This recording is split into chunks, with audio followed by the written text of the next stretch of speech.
Hello guys, at ito po ako ngayon sa sa rest house namin at nanguha pa nga pala ako ng shell habang naghihintay sa mga kasamahan ko kasi wala pa naman kaming trabaho at naglilibang-libang muna ako sa tabi ng dagat. Ito po yung ito yung nakuha ko.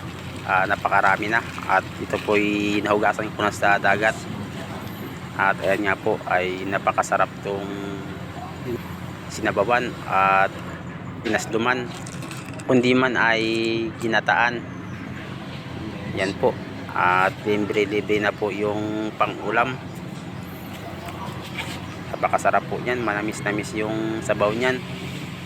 Yan po yung napakagandang pang-ulam sa mga matatanda kasi yan ay nakakapagamot po sa mga arthritis, tanggal yung mga lubat, pampalakas ng mga tuhod ng mga matatanda.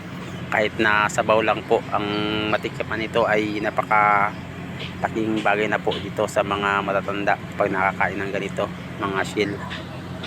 Ito po ay napakarami ng sustansya.